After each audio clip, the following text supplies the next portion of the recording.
Hey, this is Scott Devine from Scott's Bass Lessons, and this is Musicality Now.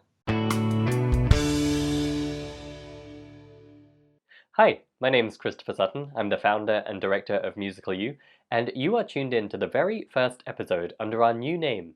Formerly the Musicality Podcast, this show is now called simply Musicality Now, which we think better captures the spirit and variety of the show and where we'll be taking it in the future. When we made the switch to video back in January, I was delighted to have our first interview be with Sabrina Peña Young, someone I know well and who has deep insights, which made for a long and fascinating conversation.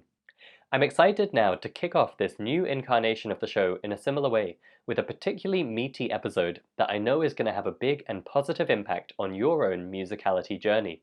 My guest today is Scott Devine, the man behind Scott's Bass Lessons, the #1 website for learning bass guitar. They have over 650,000 YouTube subscribers and have trained over 25,000 bassists to date. If you play bass, then you know Scott. He'll be all over your Facebook, your YouTube, and there's a good chance you're already a member of the SBL Academy, where they provide extensive training, masterclasses, and live calls with a faculty of the top bass educators in the world. I've had the honor of getting to know Scott pretty well over the last couple of years, and he is just the nicest and most genuine guy, so I knew going into this that it was going to be a cool conversation. But wow, Scott shared seriously, openly, and generously, and whenever I come away from an interview feeling like I've learned some big, new, impactful things, I know it's going to be an episode that you guys are going to absolutely love. In this conversation, we talk about how spending 6 months at sea transformed Scott's bass playing, the simple piece of advice that immediately put an end to his umming and ahhing over what to study next in his own bass learning, and after talking to, interviewing, and studying with dozens upon dozens of the world's top bassists and musicians, the one thing Scott has learned they all have in common, and, spoiler alert, it's not talent. Scott also gives a fantastic mini tutorial on a particular bass technique, walking bass lines, which is something that is really valuable to understand whether you play bass or not. You're going to hear them everywhere, and after today's conversation, you're going to understand exactly how they're put together. Sometimes when I do these interviews, we have a great conversation and I'm able to keep it all in my head and sit down afterwards and write my intro and outro segments, pulling out the highlights. Other times I come away with my mind a little bit blown and I need some time to digest it all before I'm ready to say anything sensible about it. This was definitely one of those latter cases. There is a ton packed in here, and you guys are in for a treat. My name is Christopher Sutton, and this is Musicality Now. Welcome to the show, Scott. Thanks for joining us today. Hey, Christopher, how's it going?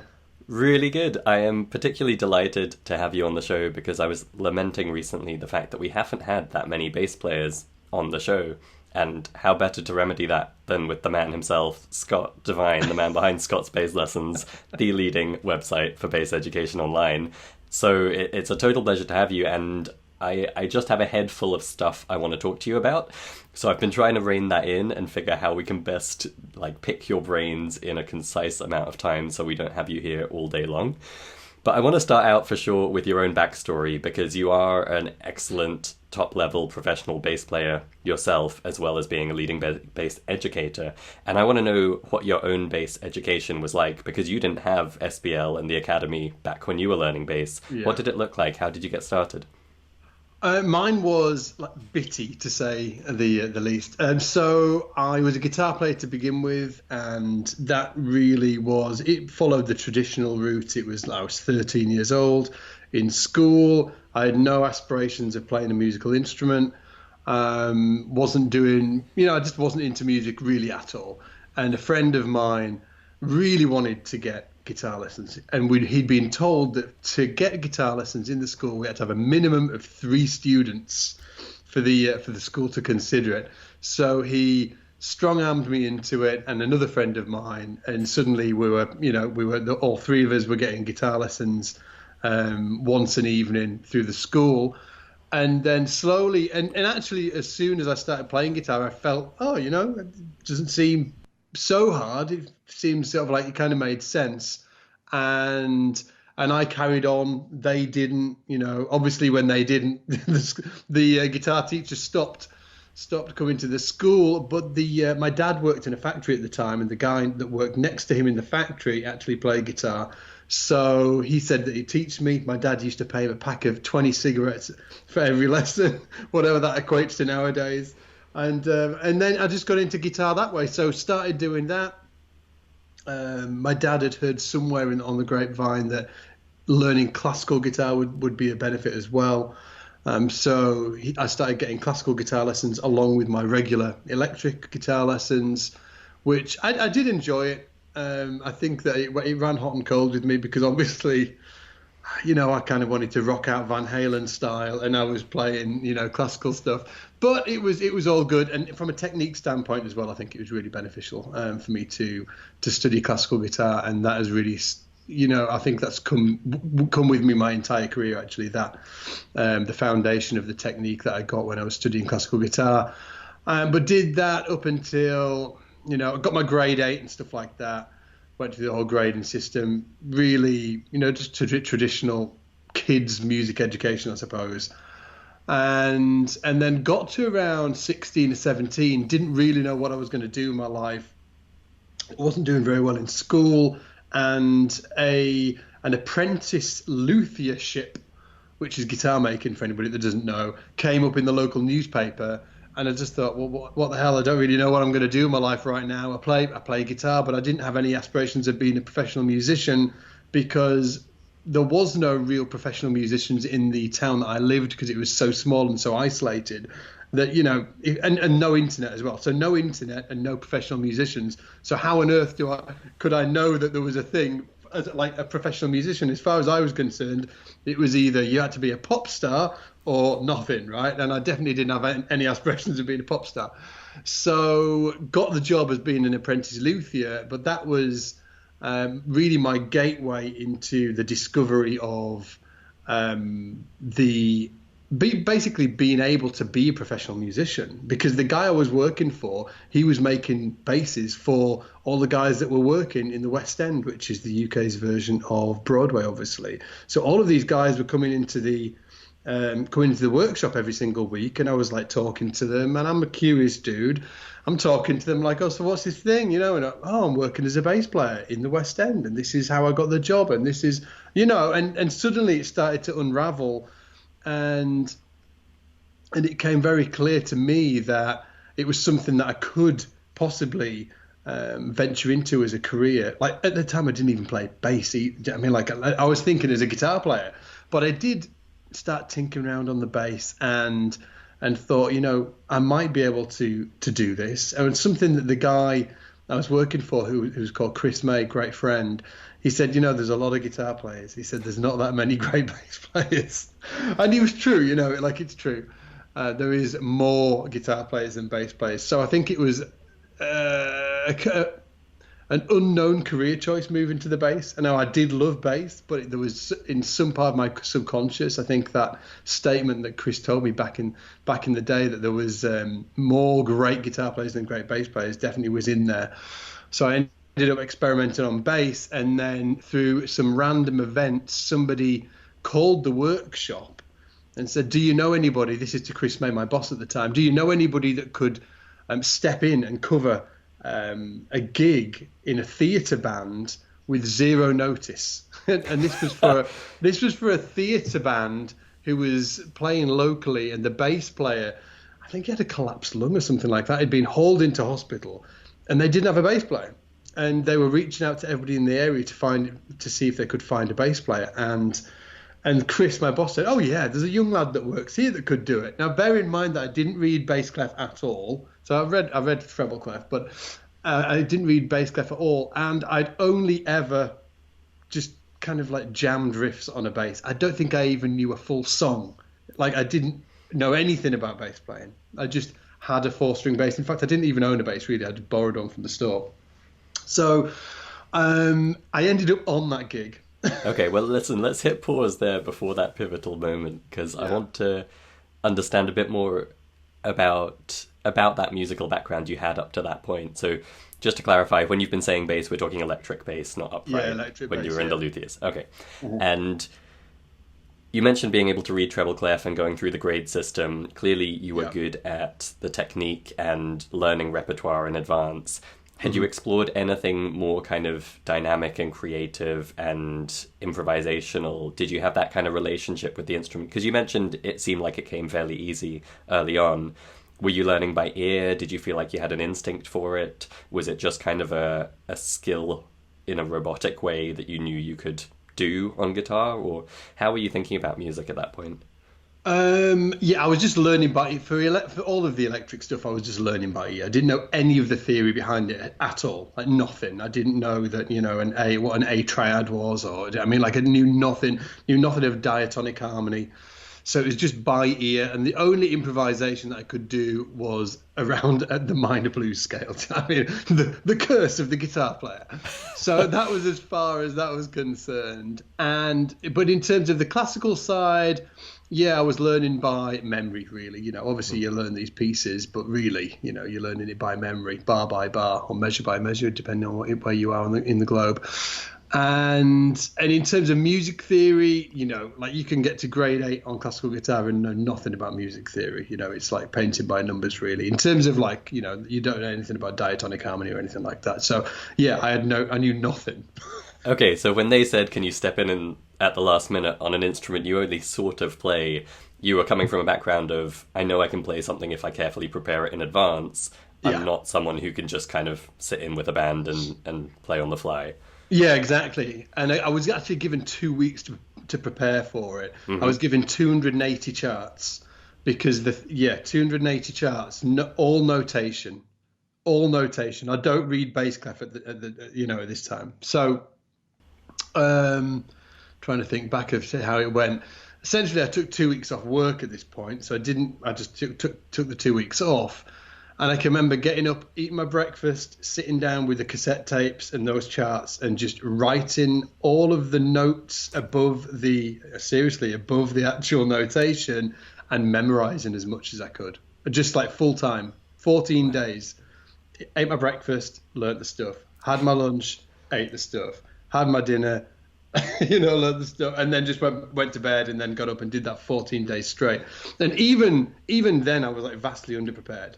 But I gave it my best shot. And then when I got there, they didn't have any other choice. I was really the only choice that they had. And I think I scraped by. I did a good enough job that I was going to, scrape by, and they took a shot on me. But I can remember thinking to myself, "Jeez, this is just insane. It's just crazy." And actually on my first gig, there was just this disaster moment as well when all my music fell off the music stand. So it was really, it was just a trial by fire. But I got through it. And I think and I've been in various different situations like that in my life as well. Always pays off. Well, yeah, it sounds like you rose to the occasion for sure.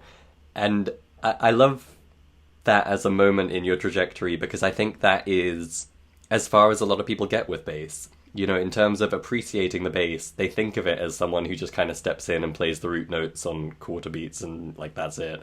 Or as a bass player, often it is a guitarist who just, subs in when the bassist is off sick and doesn't do much more than that. Yeah. And one thing I really wanted to dig into with you was, for yourself and when you're talking to students, how do you gain a real appreciation of what the bass can do as an instrument?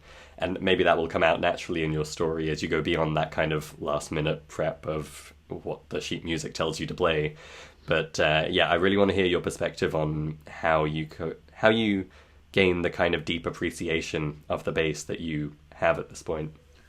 Well, for me, it's a little bit of a weird one actually. The appreciation from the bass it was forced for me.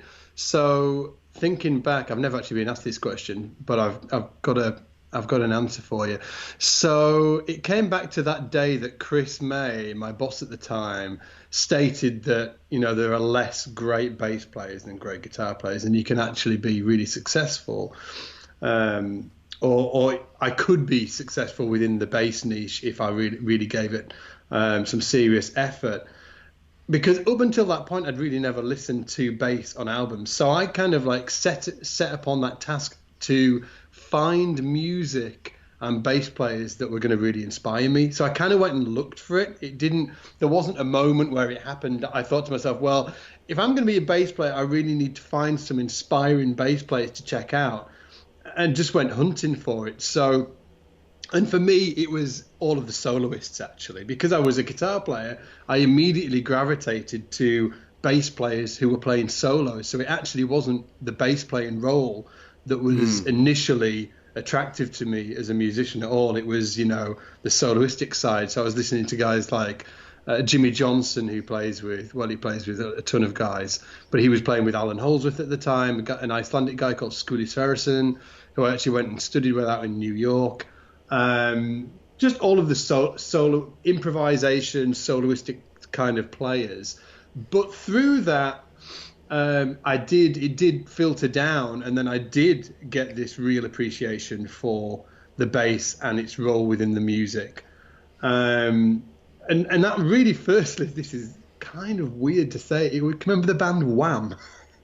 Yeah. Wham, right? Yeah. With George Michael as the vocalist. Well, one of the tunes that theatre band played was it was a Wham tune. I can't remember which tune it was, but the bass line was just crazy awesome. And that was honestly the first time where I was like, wow, this bass thing's pretty cool. Like it was a good thing that happened, because I was about to go and start doing this as a job in a theatre band.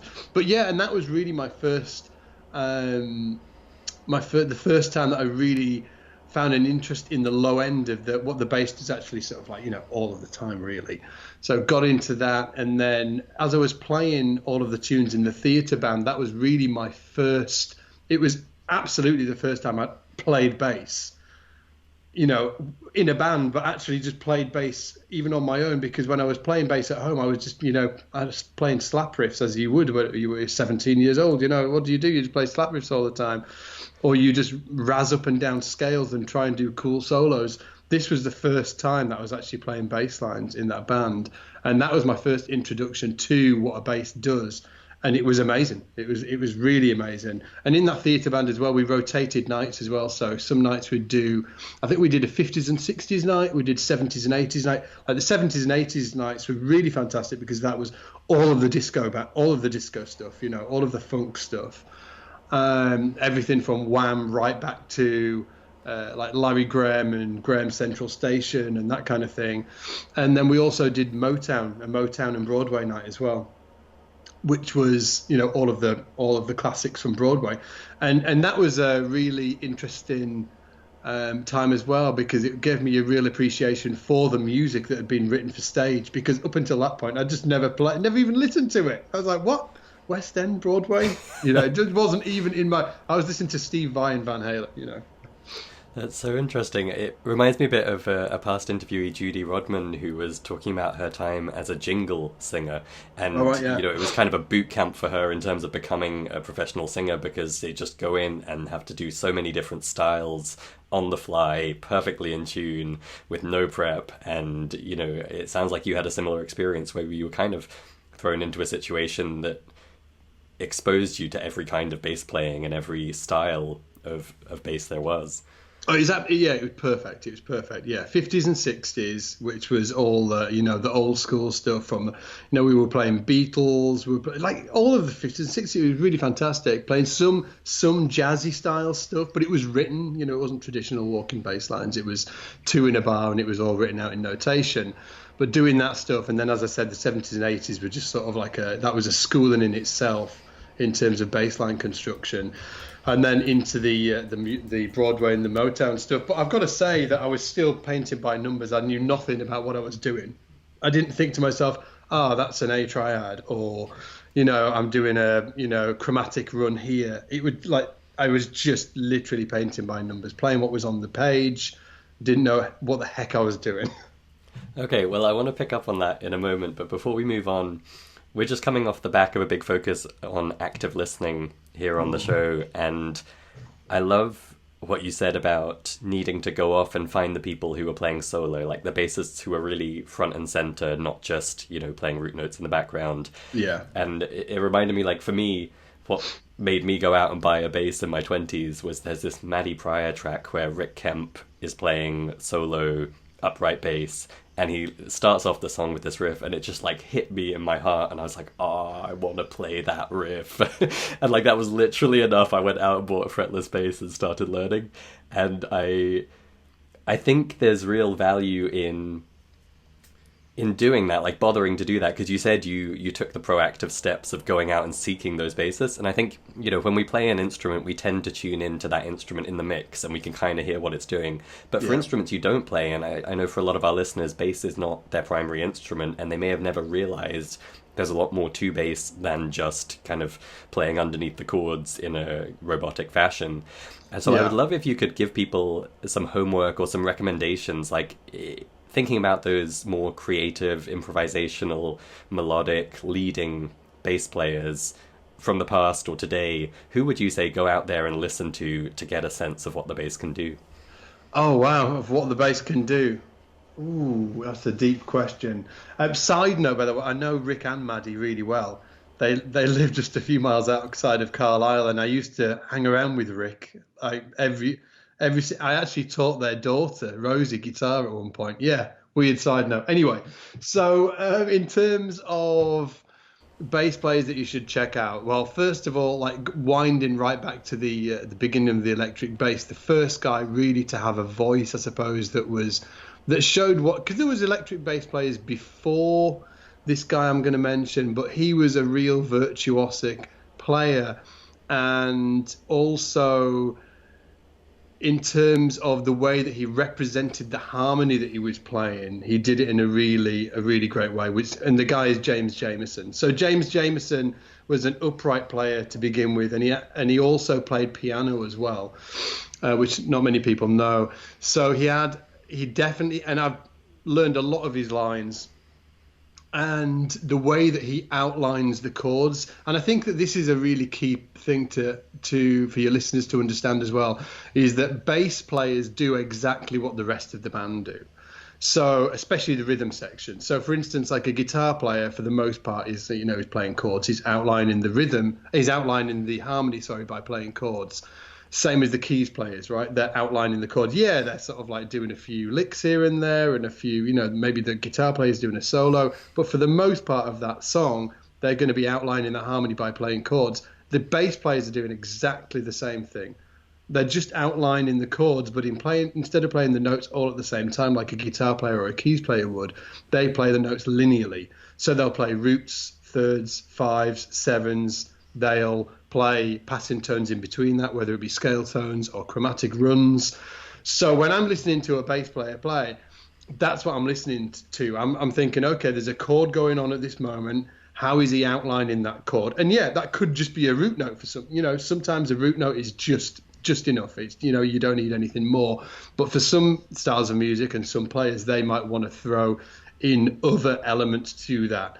So James Jamerson was the first real guy that I've heard that really ran with that. And as the chord went by, he was doing exactly what I've just said. He was outlining all of the chord tones. He wasn't throwing them all in, but he was outlining them in a really musical way. He was using chromatic approach notes as you would in bebop. There was just so much more going on than initially. When you listen to a Motown track, and Jamerson's playing on it, you're like, yeah, great bass line. But when you actually start deconstructing it, it's like, wow, this guy obviously knew his harmony really, really well to be able to do it in the way that he did. And I think that I know that, for instance, I think one of the key things to point out is that Motown Records actually used to postpone recording dates so they could get Jamerson on it. That's how important he was to that music. And for a lot of the time as well, that his bass lines are actually melodies in their own right. It's like a counter melody to the melody, right? So, and they knew that there was obviously something magical about the way that he approached creating a bass line that added so much to the song that the record company was willing to actually postpone recording these songs until they could get him on the track. So definitely check out James Jamerson. And if you want to go on, Chris. Sorry, just before you move on, tell me, because you described it in quite theoretical terms there, which is super interesting for those among our audience who know what you're talking about. But when you were first listening to him, or if someone's listening without knowing what a chromatic passing note is, for example, Are they going to be able to appreciate what's going on when they hear him play? No. Okay. Are they going to be able to enjoy what's going on? Yes, they'll absolutely enjoy it. But for me, I listened to Jameson for a good few years and didn't really have the appreciation that I should have until I started transcribing what was going on and learning, oh, okay, that's like a G major going to like a, D flat diminished. Oh, that's really interesting how he got there. He's not just playing G and then D flat. He's using like these chromatic notes to run up to the D flat, or he's using a suspended triad to move down to it. Like all of these crazy things that you just wouldn't do naturally. He's not playing by ear. Like he is playing by ear, obviously, because we all play by ear. Even whether you know theory or not, we all play by ear. But he's doing it in a really, really intelligent way.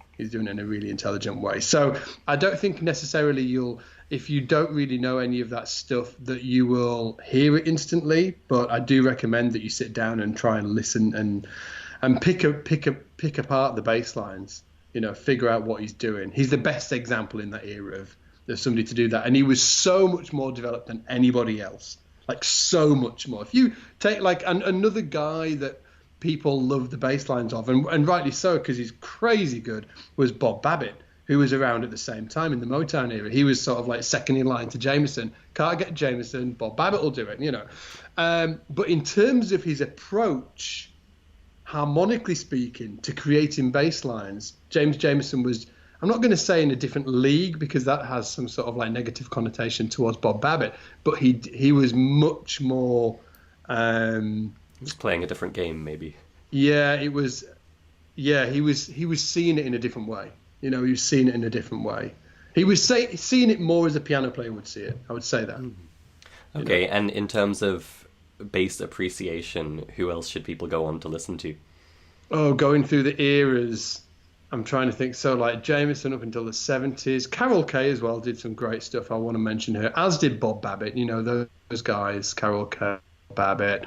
70s has got to be Larry Graham from Graham Central Station. Just listen to the tune called Hair. Obviously, I am follically challenged. I know not much of hair. But check out Graham Central Station. He was one of the godfathers of funk and slap bass, as was Bootsy Collins, who originally, he was bass player for James Brown back in the day and then went and did his own thing. But, man, he was just, like, killing it as a bass player.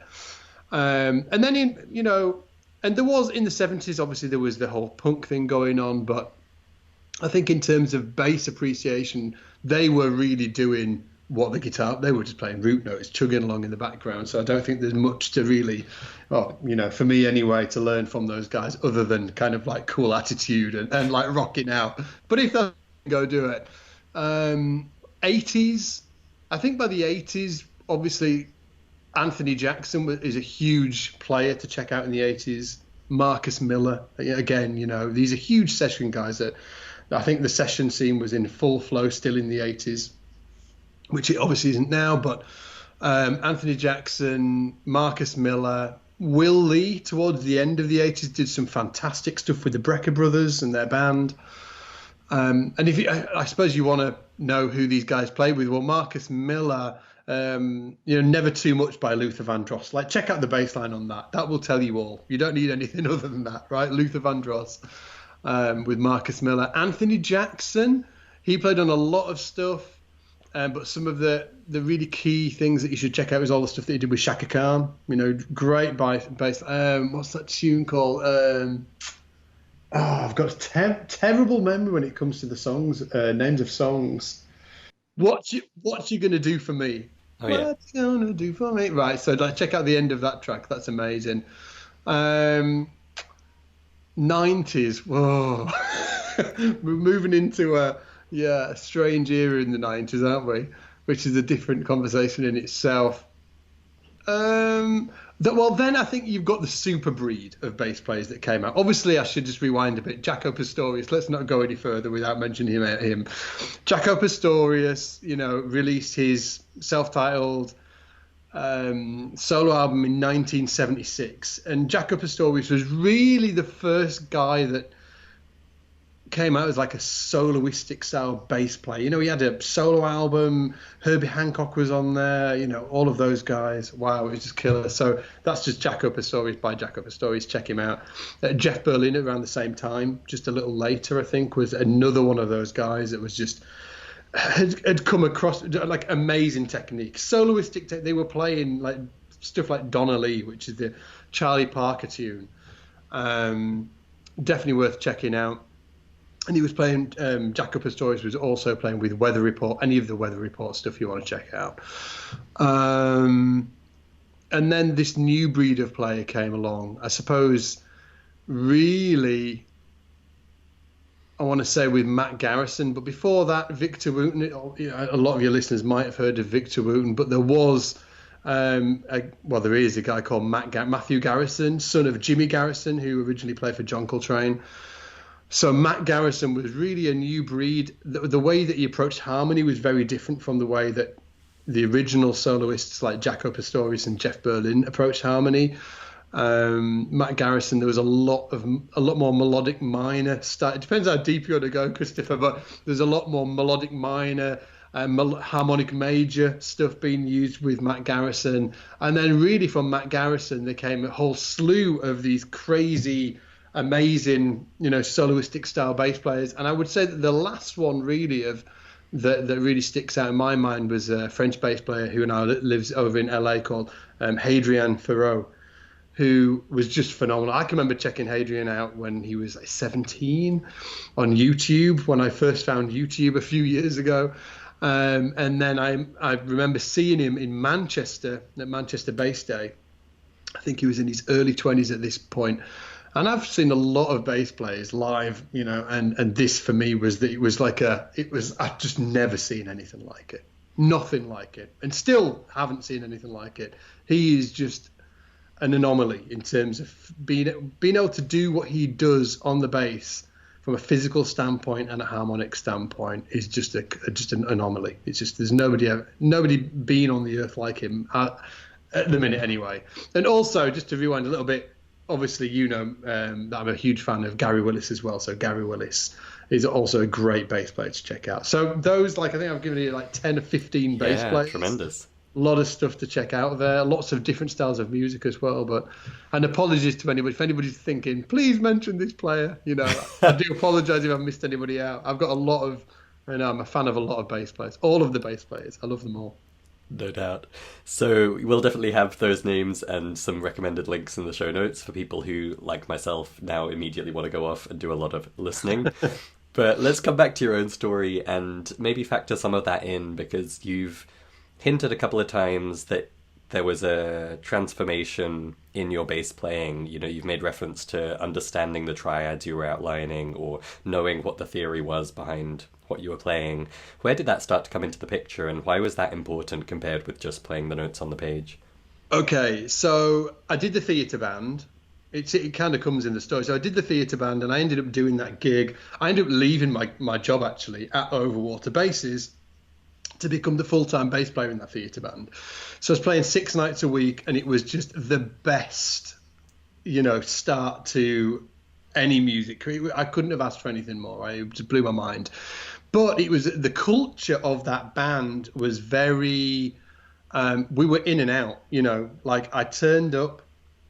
We didn't really speak about the music or anything like that. You know, these guys were old school guys that are just playing in the theatre their whole lives. They don't really want to sit and talk about music. They've done it forever. You know, they're probably a little bit grumpy about it, you know, or they were always a little bit grumpy about something.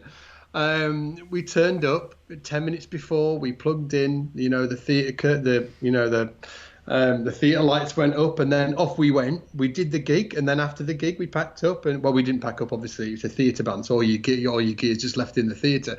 We jumped in our cars and went home, and that was it, right? So I did that for a year, and didn't really get any tips or anything like that from the band. It was just, you know, in and out. So that contract ended. In fact, that whole band ended and went and did their own thing. And then, strangely, the guy that gave me the gig, that called the workshop the year before and had that collapsed lung, he called me again. And at this point, I'd just moved to Leeds. So the phone call goes like this. Hey, Scott, what's his name? I can't even remember his name anymore. He said, hey, Scott, I heard that gig ended. I was like, yeah. And he was like, I was wondering if you want to go on a cruise ship, because I've just been offered a cruise ship gig. I can't go, obviously, because my health is still quite bad. I was just wondering if you want to go for the audition. I was like, yeah, well, seriously, I didn't know that cruise ship gigs were a thing at the minute. Like, you know, again, no internet. I was living in the middle of nowhere, had nobody to ask. And he was like, oh, yeah, so it leaves in 2 weeks and you'll be going to the Caribbean for 6 months. So, what? This is a thing. This actually exists. He was like, oh, yeah, it's a thing.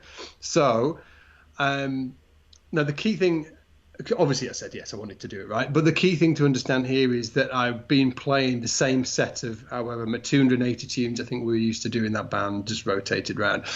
I'd only played them for the last year. I'd not done anything else. You know, I wasn't listening to any of the musicians really. I wasn't practicing. I was just I actually worked a lot that year.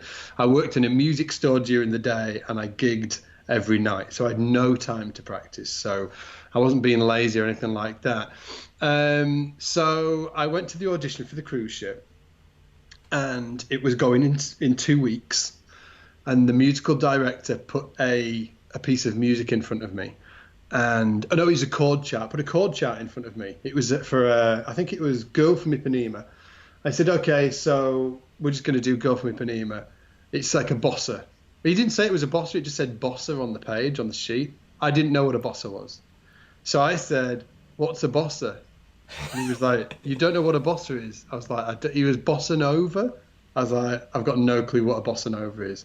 So he just like hangs his head in shame. Now, this guy actually was notorious for being a super hard ass. In fact, there's a great story. His name was Eric. I'm not going to mention his surname because he might still be around.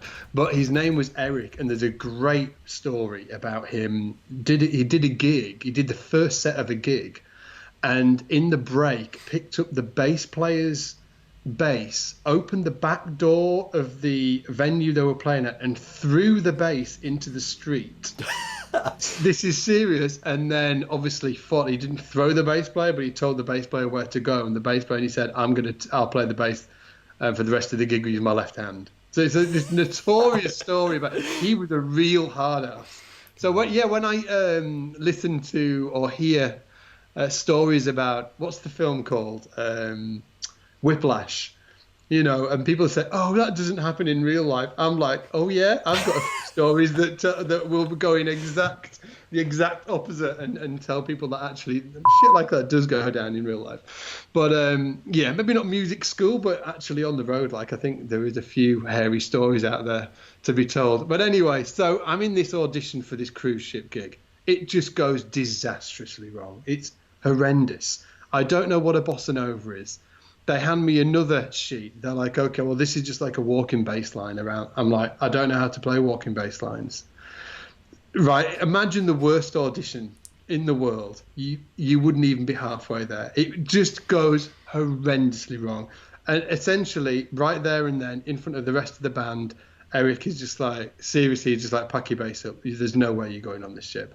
So I packed the bass up, got back in my car, and I'm driving back to Leeds, and I'm torn to shreds. Like, I'm so gutted about it. I'm just like, as everybody listening could imagine, it was like the worst humiliation. You know, you can't do anything. I'm just a complete failure.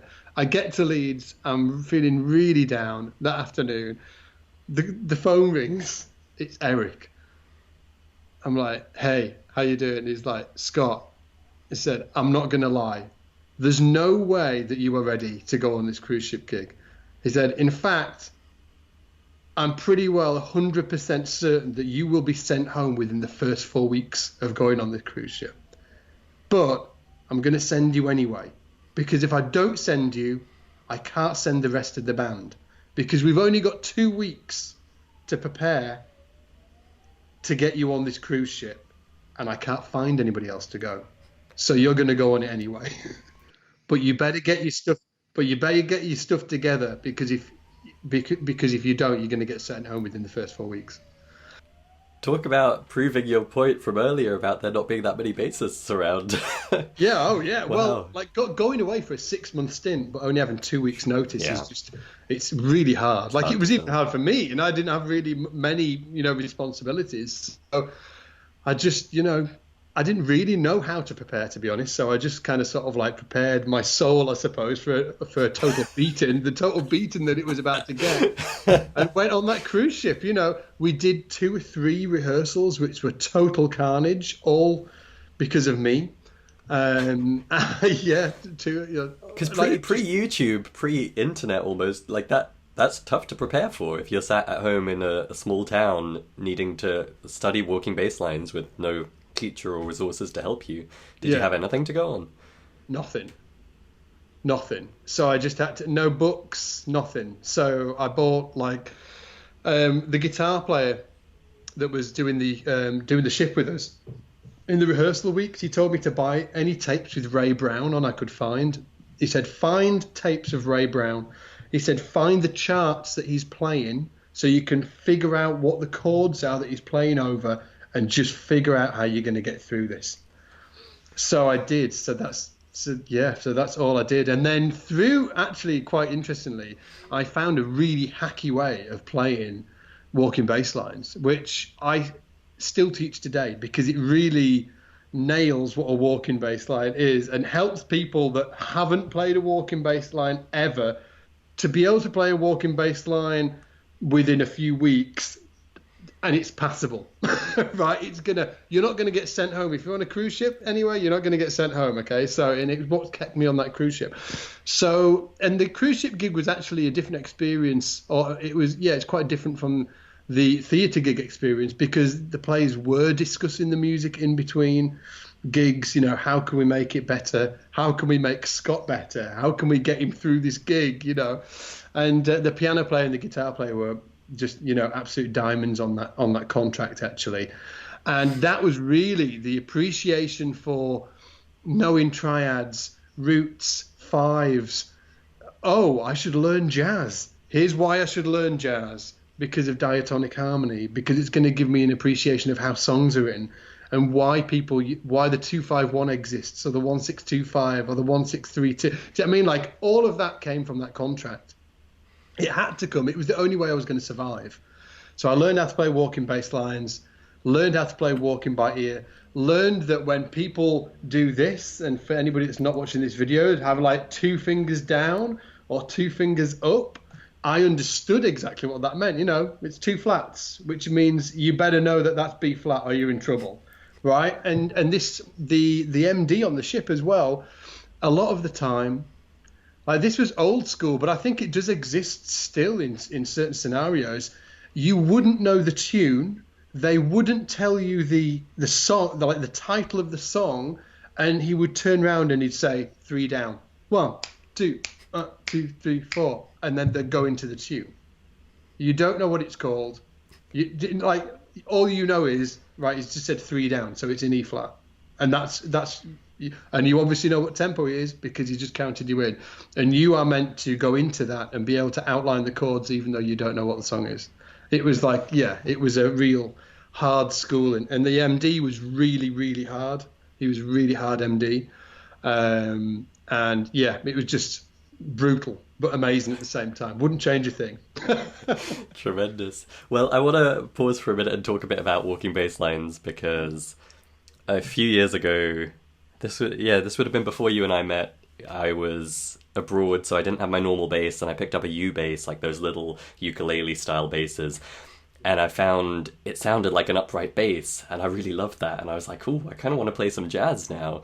And so I joined the SBL Academy, and I found your Essential Jazz Survival Guide course, which was terrific and exactly what I needed right then. And you gave this wonderful explanation of walking bass lines, why they matter, what they are, how they work. And I think up until that point, I would consider myself fairly well versed in music theory, but that was one of those topics that I knew the phrase very well. I could tell you if something I heard was a walking bass line, but I'd never really paused to be like, what are the notes they're playing? Like, what is going on there? And I loved your course because you just kind of constructed it from scratch and explained it in a really great way. I wonder if we could do the same for the listener. Maybe if someone kind of knows what a walking bass line might be, but doesn't really understand them, can we just explain, like, what is it? Why does it matter? How does it work? Yeah, absolutely. So, and I've got my bass here, so I'll play you with some examples in a second. What a walking bass line is, if you remember just like a few seconds ago, I was talking about what a bass player does within the band, and that they do exactly what the rest of the rhythm section are doing, except the drummer, obviously. They're playing the chords, and they play the chords in a linear fashion. They outline the chords. So if a listener, if an audience member, a member of the audience, and if someone in the audience is listening to only the bass line, they will be able to hear the chords going by, not just root notes, but the entire chord going by. So that, and really a walking bass line, traditional walking bass line, that's what it's doing. And traditionally it's doing it 4 notes per measure. Okay, so I'll play this. So if you've got a measure of music, let's say the chord is C minor. So if that's a C minor, the bass line might be going.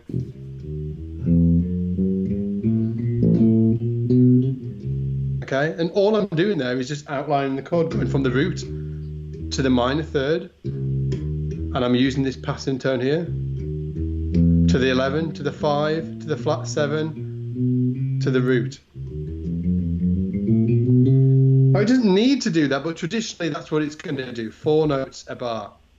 So if we take a 2-5-1 in the key of B flat, for instance, so it's C minor to F dominant 7 to B flat major 7.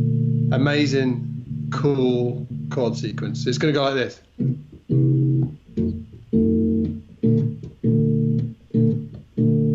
C minor to B flat, to F dominant 7. So your root notes would obviously be 2, 3, 4, 1, 2, 3, 4, 1, 2, 3, 4, 1, 2, 3, 4, 2, 3, 4, 1, 2, 3, 4, 1. But how do we we want to do more than that. So that a really easy way to get into this is starting using the fifths first, the 5s. So we've got C and the 5, we've got F and the 5, and then we've got B flat and the 5. And when I say the 5, I mean the 5th of the chord, right? So C minor and the 5th of C minor, F dominant 7, the 5th of F dominant 7, and then B flat and the 5th of B flat. Okay, so you can actually create a pretty cool walking bass line just by using those. And there's what I'd start to get students to do, first of all, is learn how to play 2 in a bar. So a 2 in a bar walking bass line is like, if we were doing a standard like this, we would literally play 2 in a bar or 2 in a measure, 2 notes per measure. 1, 2, 1, 2, 3, 4, 1, 2. A 1, 2, 3, 4, 1, 2, 3, 4, C minor, F dominant, B flat. Right? And then after that, instead of just sort of like throwing, because people think walking bass lines are this. Just like this slew of chromatic notes, which they're not, right? So once you've got the roots and the 5s down, then you can actually play a decent enough walking bass line actually just using roots and 5s. And it would sound like this. 1, 2, 3, 4.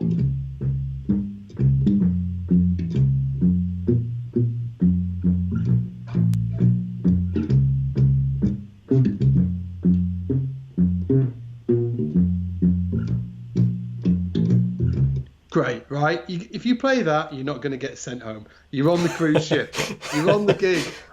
Right? Seriously, that's all the band want. They just want it to sound solid and do its thing, right? So now once you've got the roots and the 5s down, which, that's pretty easy to do, roots, 5s. And let's make sure everyone's keeping up with the difference between what you played first, just 2 notes per measure, and what you just played that sounded a lot more musical. You were throwing in some little swung notes in between. You were using the octave as well as the 5th, so you had a bit more variety. Yeah. Anything else you threw into the mix there?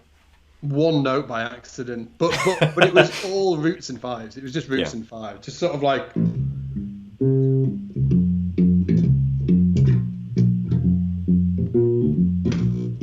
That's all roots and fives.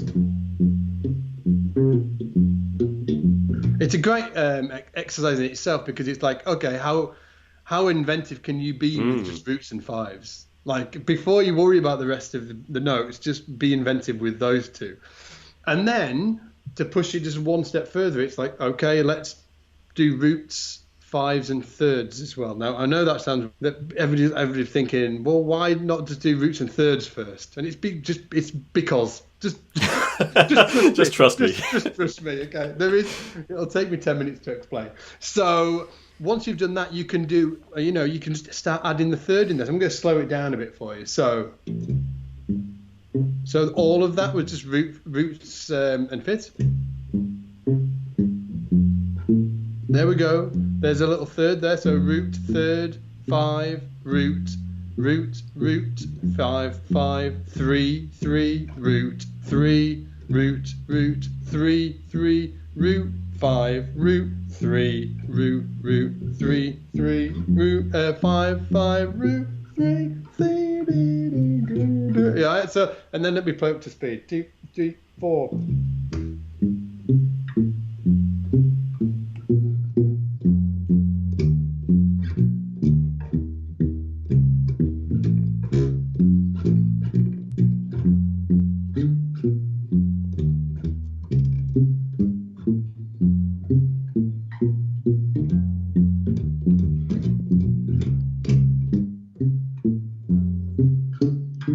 Sneaky little chromatic note in there, right? And then you can carry on. You can start adding the sevens in and stuff like that, and you can add chromatic notes in. So instead of going, you could, you got these little chromatic notes in there that work in between. But that's a whole, we could talk about walking bass lines for the next 8 weeks. But that's just a great way to, encapsulate what a walking bass line is, and also give a little bit of a indication into how to actually get into it, how to actually, if one of your listeners is like, oh, well, this is great, how do I actually, start doing walking bass lines? Just start with that. And just jazz standards. Take a jazz standard, be able to play, obviously, or find out where the roots are, be able to play roots and fives over the full thing, and then just start doing roots, fives, and thirds. Now, you don't have to play in that order. You don't have to play root, five, third.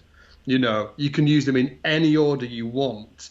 You just need to be able to, when you're working on it as a musician, practicing, first start with your roots, then add the fives into the mix, and then add the thirds into the mix. Okay, so don't want to get anybody playing roots. Oh, you've got to play roots, fives, thirds in a specific order. Yeah. No, love it. That was a wonderful explanation. Thank you. And hopefully it gives people a sense of why I was able to sit there for hours at a time with my U-bass, happily just playing walking bass lines for several weeks. Yeah. Because, it's like when we talk about improvisation at Musical U, we often use this framework of constraints and dimensions where you apply a constraint, and in this case it's like just play the roots, thirds and fifths, and that actually gives you a whole different mindset on what you can change, like you say, the order of the notes, the dynamics, the timing. There's so many different combinations, and I love walking bass lines as a really elegant playground that's kind of limitless for just improvising in a safe way. As long as you're sticking with the notes of the chord, there's so many possibilities, but it gives you a safe zone to play in, and pick any jazz standard and you can while away the hours. Yeah, and it's also great because, and just to talk about constraints, well, two things. First of all, it's great because when you first start studying walking bass lines and practicing them, it completely eradicates anything about rhythm. It's like, okay, you're going to play 4 notes a bar, and there's not many practical applications that you're going to come across where it's like, okay, you like the rhythm is just this one thing. Like, yes, you can get a little bit more complex, but for the most part, you are just playing bonk, bonk, bonk, bonk, bonk, bonk. You just got to do that. So then all of the emphasis is, do you actually know where the notes are on your instrument? And it's like, do you know? It's sort of like, it's a yes or no answer.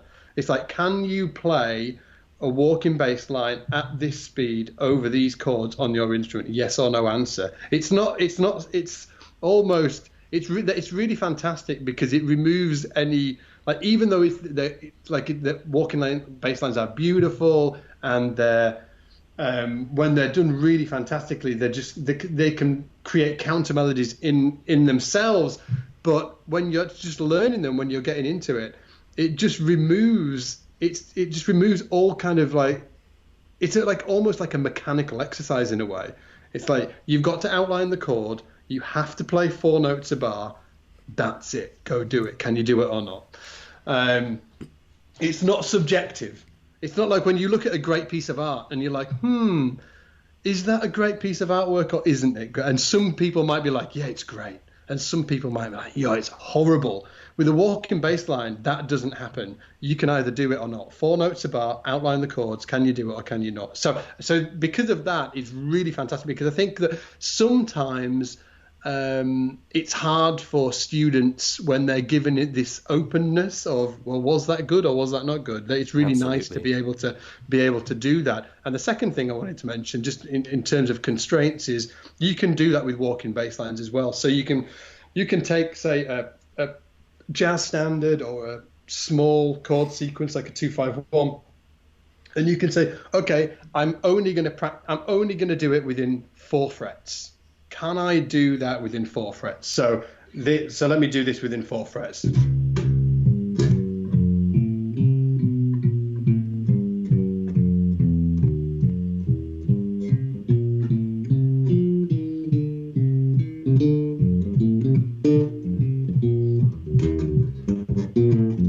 It's all within 4 frets. Or you could think to yourself, I'm only going to do it on 2 strings.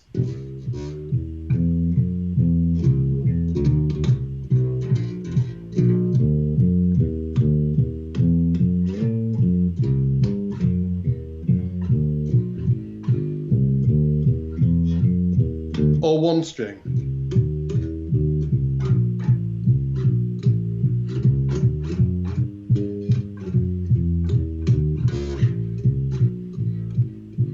You know, like, it's hard when you do, like, when you're doing it on 1 string, you've got to get quite inventive, but being able to see where all the notes are, and so adding those constraints is like really, really beneficial. Wonderful. And I think that gives a sense of where you were headed as a bass player. You'd started out with this very kind of play the notes on the page mentality, but across a wide range of genres. The cruise ship opportunity brought maybe a little more improvisation or creativity or spontaneity to your playing, and put you into the world of jazz specifically.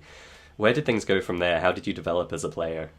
Well, after the ship and that schooling that I'd got, and I should mention as well that I actually met a guy, a passenger on the ship who was, I think he was like a teacher at Juilliard, or it was one of the big music schools in New York, and he was on holiday with his wife and friends, and only for a week.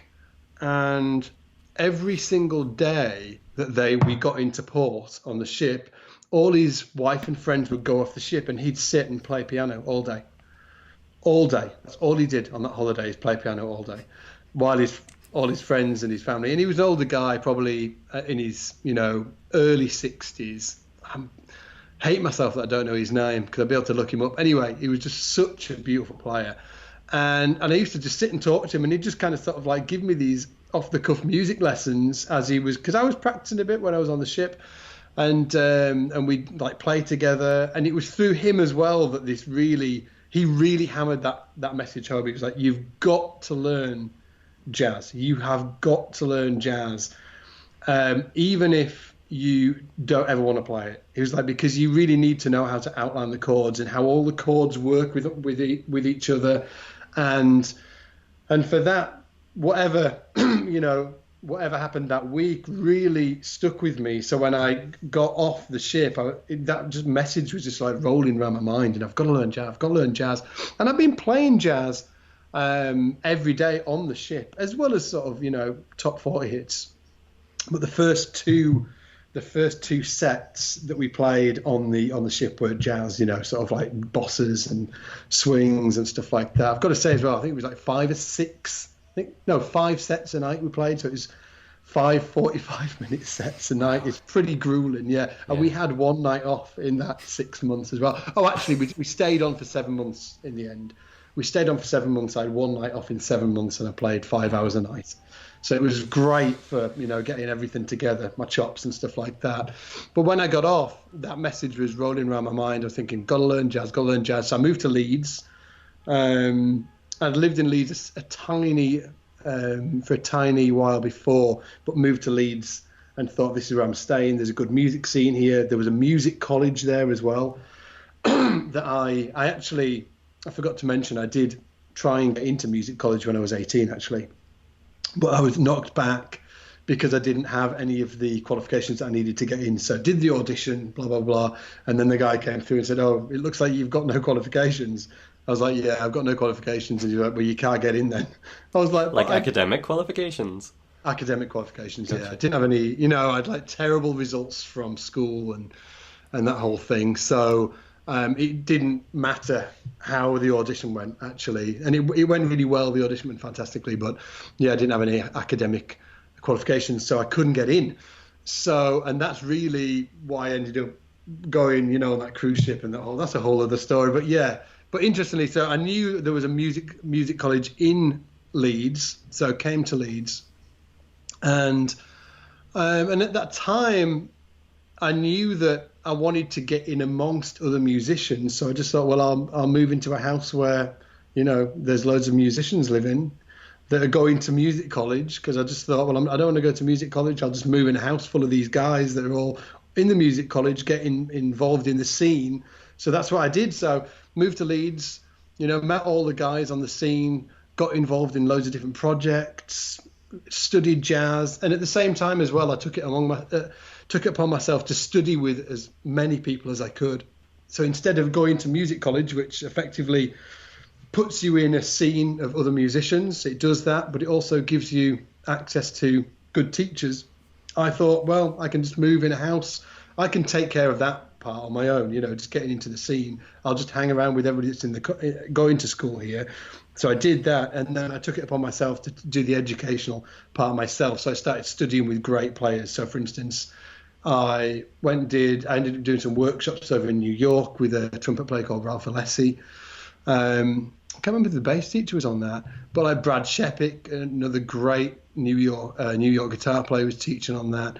And then I got lessons from, Jeff Andrews, actually, who unfortunately passed away a couple of weeks ago. Got some lessons from him while I was in New York, and a few of the great players, Skuli Sverrisson, who is somebody I mentioned earlier, Icelandic bass player, fantastic player. And then I started traveling to Barcelona at the same time as well. So I was traveling to Barcelona to study with Gary Willis, because Gary Willis had just left LA, moved to Barcelona, got married and that whole thing. So I was studying, like traveling out to Barcelona once a month to study with Gary Willis. So I really just took my education into my own hands, and then the socialization with other musicians as well just kind of took care of itself. And then through that, I just ended up gigging, got on a scene, ended up getting gigs, ended up being musical director for things, just because that's the way, that's the way it goes. As long as you can do a great job of what you're being employed to do, as long as you're helpful, in terms of not just from a music standpoint, but just from a dude, like, oh, Scott's always on time. He's professional. He's really nice to hang out with. If anybody's having any problems, he'll be there to help. Just be that guy. And just kind of sort of like worked my way up the ladder from there. And the rest is history. Gotcha. Well, in a minute we're going to transition to talking about Scott's bass lessons and the academy, and a few of the topics we've talked about so far, like practicing, like studying with the greats, like putting yourself among the right people, all the things I want to dig into on that side of things. Yeah. But first I want to understand what it was like for the kind of traditional in-person music education you were getting. And so I'd love if we could talk specifically about studying with the greats, because I think on interviews like this, people often hear, oh, I went and studied with such and such.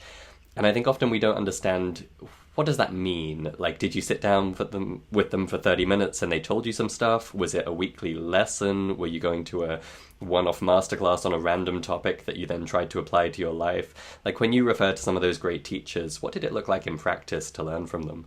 Very much like that. Like I only did a few musical workshops where they were like week-long workshops where I'd be like studying with the guys every single day for a week or 2 weeks.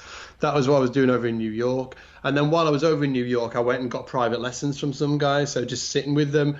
But for me, I don't know if it's where I got this skill from. I'm like, really,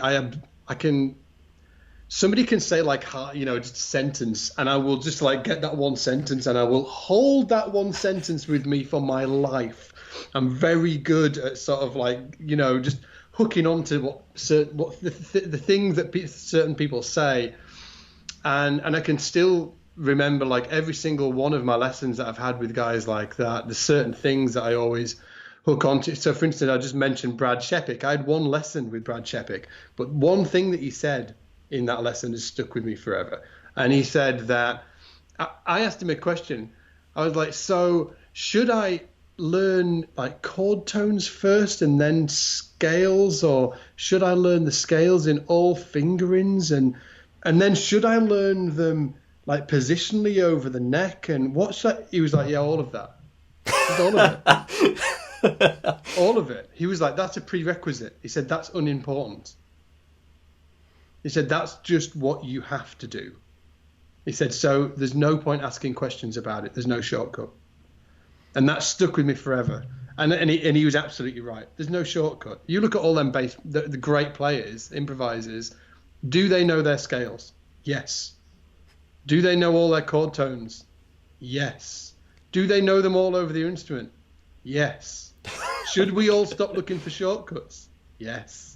I mean, like, that's the way he just said that. He didn't say it in that exact way that I just said that, but that's what he said. He was like, all of that stuff is just a prerequisite. So stop looking for shortcuts. There isn't any. Just start learning it, and just be diligent every time you pick up your instrument. Make sure you're learning your scales all over the neck from all the different fingerings and all of the different modes. That's what another question I asked him as well. In that question, I was like, should I learn all of the modes, or should I just learn the major scale, and therefore I will have learned all the modes within the major scale? He was just like, yeah, all of it, just everything, all different directions. He said, there's not one direction.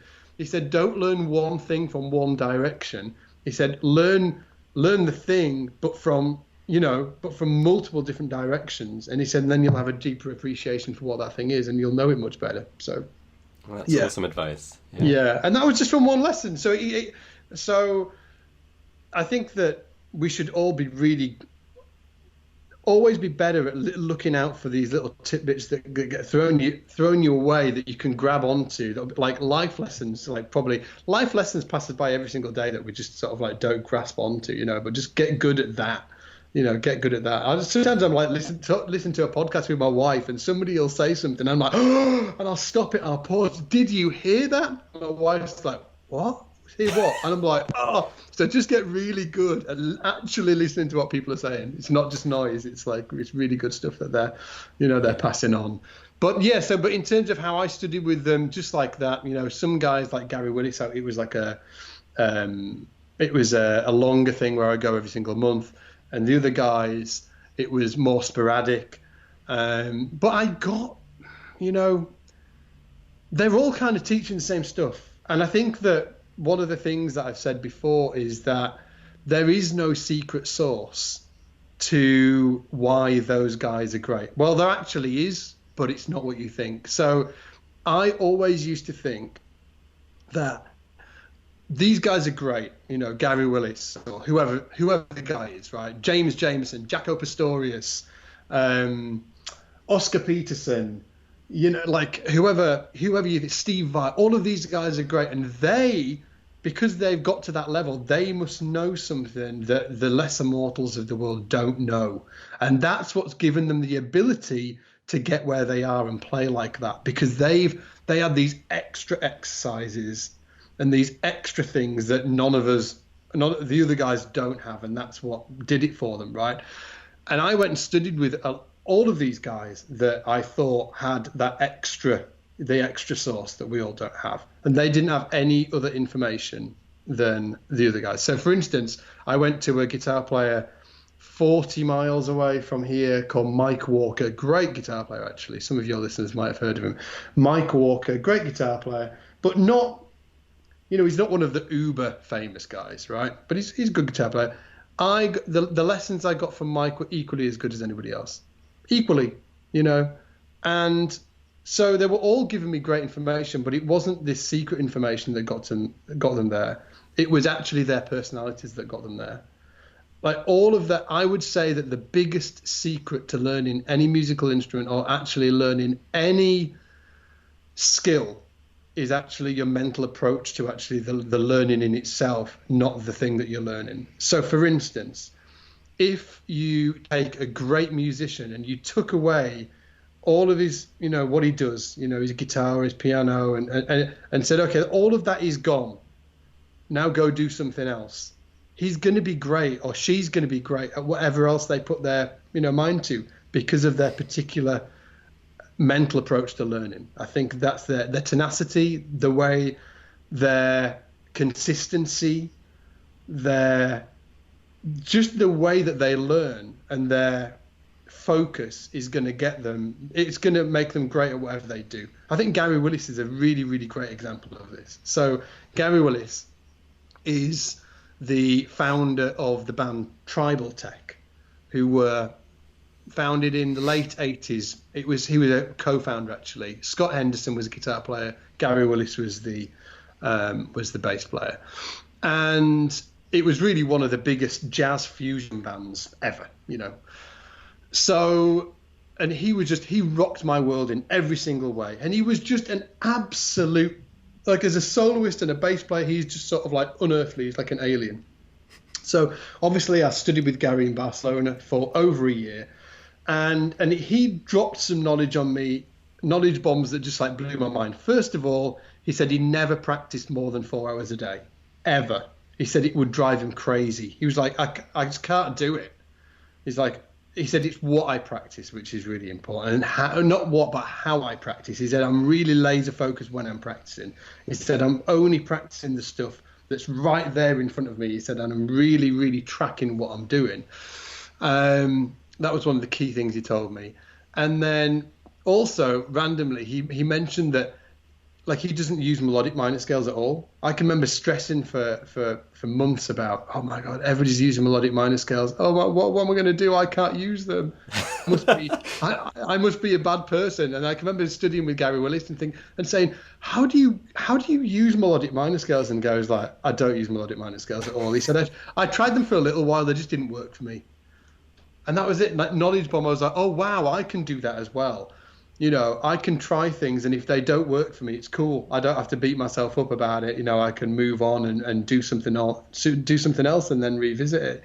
And that's something else that I took from Gary. But yeah, he didn't ever practice for more than 4 hours a day. He didn't stress himself out about not being able to, do the stuff that everybody else can do. It was just a real school in itself. And so I fly Gary over. Right, obviously I start Scott's Bass Lessons, online learning education for bass players. I reach out to Gary. I'm like, Gary, do you want to come and do this workshop for us, like a standalone masterclass? He's like, yeah, wicked. So I fly him over to Leeds, and I've got the videographer team there, and the whole thing. We've got 3 videographers there, and Gary rocks up. He's got his bass out, and we start. We're doing the filming and stuff like that. Within 2 to 3 hours, it is really evident that Gary knows as much, if not more, about videography than the videography team. Seriously. And the guys, the videographers are like, what? This is insane. This guy's incredible. And, we went out for lunch that night, and I'm like, when did the whole video thing start? And he was like, oh, I just got into it a few years ago. And it was obvious. I was like, it's so obvious. He's just that geekery, that inner geek, that child inside him that wants to learn all of that stuff and learned all that stuff about bass. It's not just bass. It's not just music. It's just about anything he learns. He just does it in the same way. And he just done the same thing about video. And then that night he was like, oh, I've been doing some stuff with so his wife is a glass sculptor. And he's been doing these videos. He said, I've been doing these videos that showcase her work, And he showed me some of these videos, and the videographers were flipping out. They were just like, what, this is insane. And he's like, yeah, well, I was doing this thing. And he was like, this is quite funny, he said, because actually it took me 24 hours, a straight 24 hours to film this piece I'm just showing you here. And he said, I just got so into it. I just stayed up for the full 20. He said, I finished it at like 7:30 in the morning. And I'm like, well, what's rotating it? Because this glass sculpture's rotating, these lights shining through. And he said, well, he said, I built like a rotating table. I'm just like, come on, you are kidding me. So the point is that these guys don't have any secret sauce. The secret sauce they've got is their ability to focus on the thing that they're learning and just do it in such a way that that's the incredible thing, the way they do that. And they're all really curious. They're all really curious about, the thing about like Brad Shepard, when he said, don't focus on one thing in one way, focus on one thing in a multitude of ways. They're all doing that. They're all focusing on all of these different things on multiple different ways and learning things in that kind of superhuman way. That's their superhuman strength, is the way that they learn. That is so fascinating. And I love that you have been able to look at so many different greats and see that same characteristic trait, and that you identify that as the secret sauce, if there is any. I do want to ask you straight out, though, because you framed all of that in terms of there's no special information they have, or there's no special technique or practice routine. It's all down to the personality, the attitude.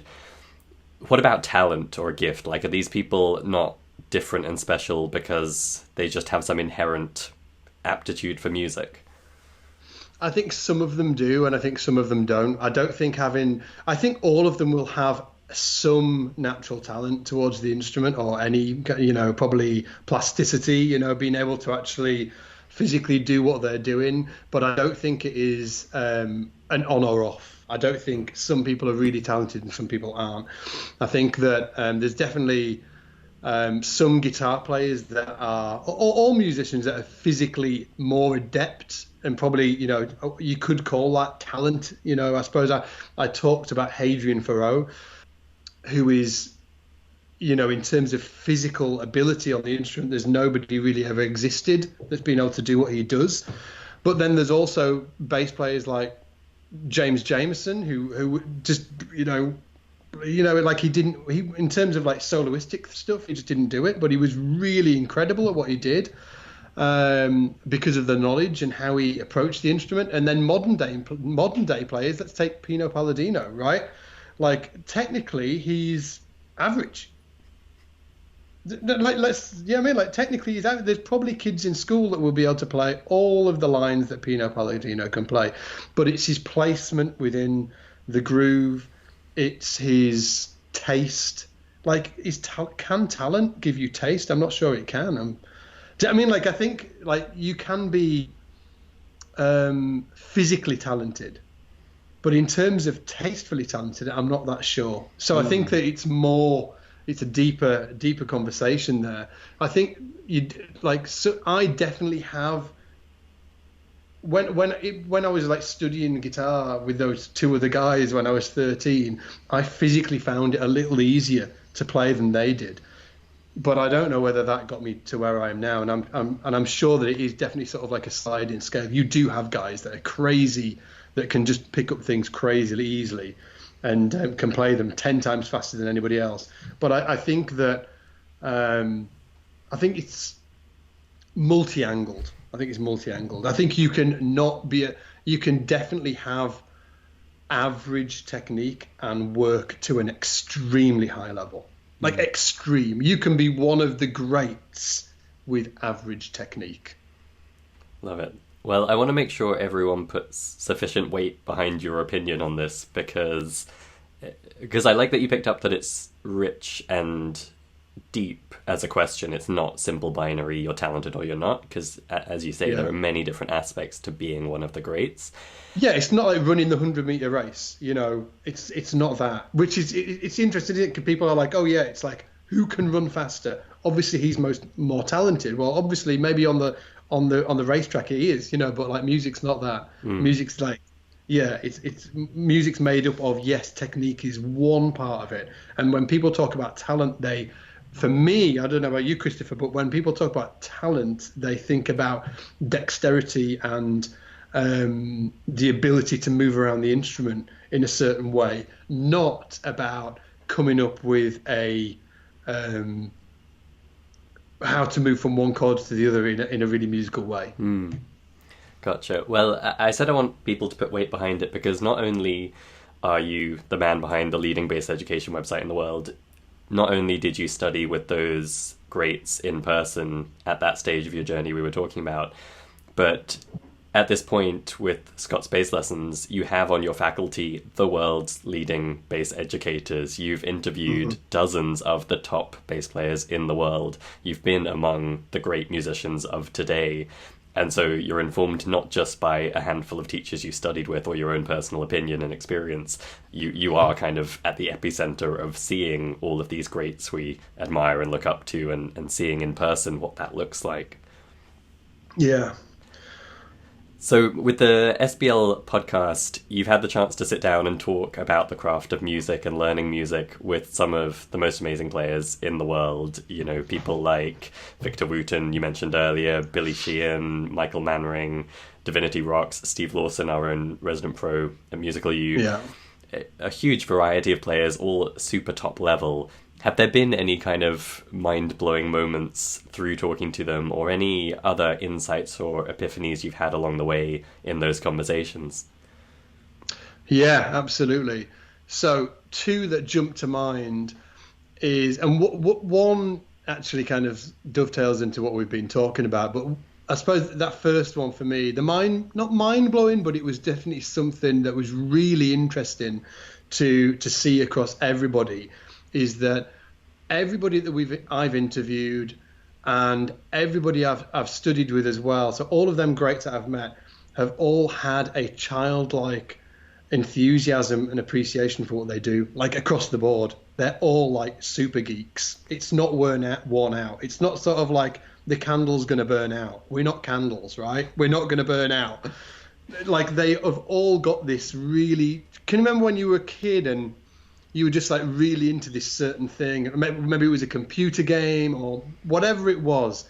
And like you were just so geeky about it and you were like talking to your friends about it and you're just like, oh yeah, it's just amazing. They all have that. And it might not be about the whole musical thing that they're doing.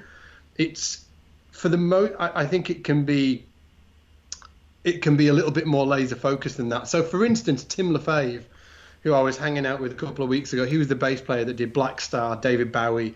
We were interviewing him for something. Like, he's an amazing bass player. Like, he's a really fantastic bass player. But I wouldn't say right now in his career he has got like this childlike enthusiasm for just playing bass. But one thing that Tim's known for is using bass effects, so like effects pedals in a very specific way. Like, he's really the godfather of this current generation. Like, if you go to a gig in your area, where all your listeners, if they go to a gig and they see a bass player there and he's got sort of like 10 stomp boxes, 10 effects pedals, and they go over and you say, do you know Tim LaFave? They will give you an answer of 110% yes, right? So he's that guy. Well, as soon as I started talking to Tim about effects, you just saw it. It was just like he became sort of like 12 again. He's like, oh yeah. And I reached out to this guy and I saw this pedal manufacturer on Instagram and he sent me this pedal and it does this. And it was like a 12-year-old talking about a computer game that he found for the first time. And that everybody has got that. All of them guys across the board have got that. Maybe not about the whole thing. Some have got them about it, the whole thing. Maybe some of them just absolutely love it.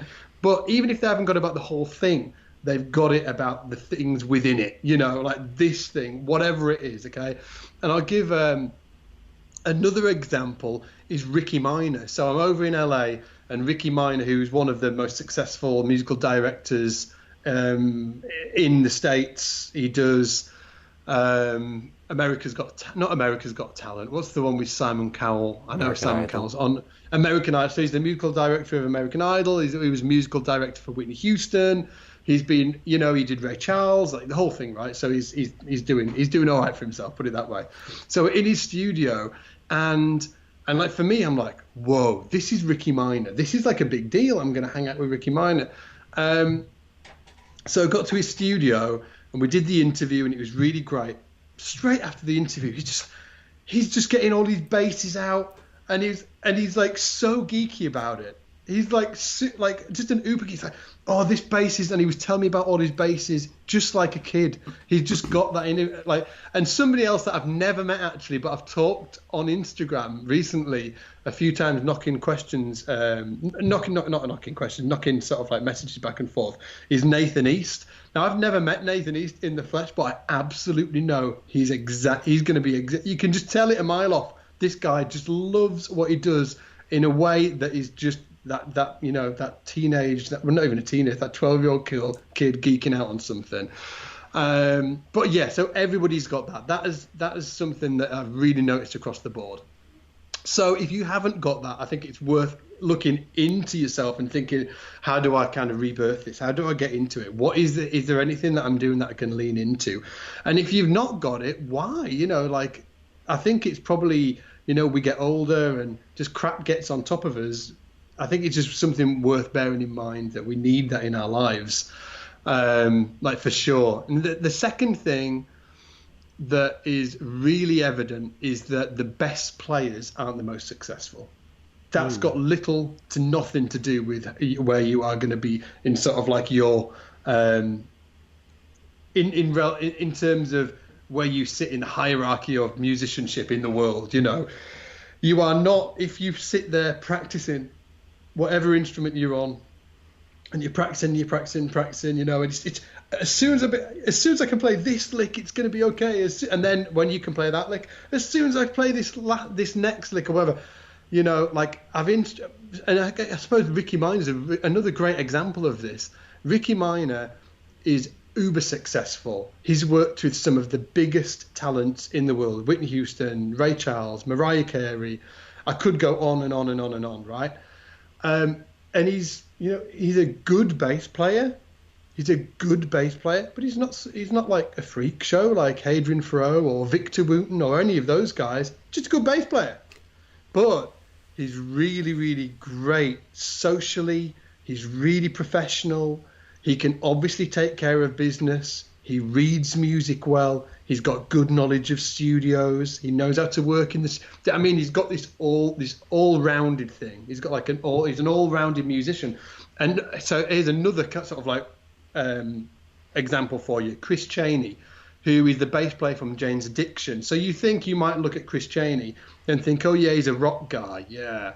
Well, actually, he plays on a lot of the films coming out of Hollywood as well. Like, he's prolific in terms of playing on films. Never talks about it. If you go into any interviews or anything like that, you just won't hear him talking about it. But he's doing that day in, day out. He's on those scores. He also was the bass player who played with Alanis Morissette when she released Jagged Little Pill and she took that out on the road. He was the bass player on that. You know, is he the sort of like craziest technical bass player in the world? No. But he plays great. He's got a great knowledge of working in and out of the studio on the road, but he also, I mean, like, he's good. He's sort of like a well-rounded musician. On the flip side, do I know musicians who I have interviewed who are incredibly adept on their instrument in terms of technical facility? Yes. Do I know that some of them are kind of struggling for work, even though they're, really high and like held high in the public eye? Yeah, I do know they're struggling for work. So I think that's something interesting that I've got out of it. If you want to play as a professional musician, if any of your listeners like, I want to be a professional musician, it's not just about being the craziest player on your instrument. I think it's about being a great player on your instrument, but you don't have to be crazy. But all of the other stuff, you have to get down as well. You should have a good working knowledge of studio stuff. Do you know what I mean? Like what it's like to, when people talk about compressors and stuff like that, you should have that knowledge down. You don't want to be the guy that doesn't have a clue about it. You need to be able to learn music really fast. You need to have a good knowledge of diatonic harmony. So when people are talking about, oh, it's just like a 1-6-2-5, you need to know that stuff. You need to be able to fit into a social situation and not take over, but not be the underdog. You need to understand that, like, and that is all key skills that people don't really, put as much emphasis on as we probably should do. And probably because it's hard to teach. It's hard to teach that stuff. Interesting. That is such valuable advice for people, and I think we've kind of been picking up a lot of little glimpses of your perspective on learning music, what matters and what doesn't, what all the different aspects to it are, what it means in terms of career. And I want to come back for a minute to that early part of your story when you were facing the prospect of 6 or 7 months on a cruise ship. I'm not going to say in the middle of nowhere, but in a small town without the internet, struggling to learn what you needed to learn. Couldn't be further away from the situation people find themselves in today. Deluge of information, YouTube tutorials up the wazoo, and you obviously are at the forefront of defining what does music education look like online and what will it look like in the future. And so I wanted to talk about what you have going on at SBL and the Academy, and in particular what you see as the challenges and the opportunities for people learning music today, because clearly from what we've talked about, it's not just about technique, it's not just about making your fingers do the right thing at the right time. And we are in this almost as challenging environment, I think, where there's just so much information for people to take in and try and evaluate. Maybe we could begin with you just talking a little bit about SBL and the Academy, because you've got a ton going on there, and if people aren't familiar, I've given them a little synopsis at the beginning, but how do you see Scott's Bass Lessons as it exists today? So Scott's Bass Lessons is it's Netflix for bass players. So as you sit down and log into Netflix, or you don't log in, but you open Netflix, there's a ton of different films for you to watch. You open up Scott's Bass Lessons, there's tons of different courses for you to watch on different topics, all specifically to do with bass playing, learning bass, how to play walking bass lines, getting into jazz, blues, how to improvise, the whole enchilada, everything, right? So that's what Scott's Bass Lessons is. That's the elevator pitch, That's what I tell my mum it is, because I've got to nail this down, because sometimes I think my mum doesn't know what the heck I'm doing. I'm just like, Netflix, Mum, I just do that for bass players. She's like, oh, right, okay. Or another way that I talk about it is it's like a gym for bass players, But I think the Netflix thing is a better, it frames it better for what it is. In terms of, I think that what's happened in education over, obviously, the last few years, really probably 2008 onwards, in terms of music education and the explosion of the internet, is obviously what you've said. This is just sort of like, we've got, to coin what your term, we've got information up the wazoo. We've got a lot of information. And I think that what this has done for the music students around the world, or people that want to be music students around the world, it's given them the opportunity to drastically reduce the learning curve. I think it does come with its own issues that I'll talk about in a minute, but I think that it's really drastically reduced the learning curve, because when I was a kid, I used to ask my dad, hey Dad, can we go down the library in town so I can check out if they've got any other guitar tutorial videos in? That used to come in every quarter. So every quarter that they'd get a new guitar 60-minute video in, and then I'd get that and I'd rent it out for a week, and then I'd take it back. And that was the learning that went back, in sort of like the 80s or early 90s, however, sort of like late 80s, early 90s. Whereas now you go online and it's instant. So if I wanted to learn another instrument, if I wanted to learn drums or anything like that, I don't need to wait for that, to drop into the library every quarter. I can go straight on the internet and I can get that information. It is amazing. It's just like this. It's crazy. I can't imagine life without it now, because I use it now. I mean, like, if anything, I'm learning a lot about building an online business. how to do that, because obviously I'm building an online business. So I go and I watch all the YouTube videos and I sign up to all the courses, and I'm doing that because I'm reducing my own learning curve. I don't need to wait anymore. It's instant. So that's really great. But with that comes the ability to kid yourself and use views as vanity metrics. So let me peel that back a bit. So somebody watching a tutorial video, it's very easy for them to think that they're actually learning by watching a video, and you're not. You're just listening to information. The learning happens on your instrument. So you've got to listen to the information, and then you've got to go learn it on your instrument. You don't learn by just listening to information on a video, right? You've got to apply what you are listening to and figure that stuff out on your instrument. And that's the unfortunate thing. But I think that some people, I think it depends what you're like as a person. Some people will have to be stricter with themselves and think to themselves, okay, I'm learning this one thing, I've watched the video, now I'm going to go do it. Whereas some people might watch the video and they might be burning to go and do it. Oh, I've got to go do it. I've got to go and figure it out on my instrument. But I do think the vast majority of people will get that dopamine hit by just watching this information overload, or not information overload, but information addiction, just watching video upon video upon video. And we get it in Scott's bass lessons. We have students that say, oh yeah, so I've been through that course. So for instance, we've got something called a harmonic layering course, which is all about learning chord tones and then layering scales on top of that, and really helping you learn it over the entire instrument. It's 9 hours long. And students will crop up in our community and they'll say, oh, well, I've been through that course, what next? And I'll be like, whoa. Like, that is a lifetime's worth of information in there.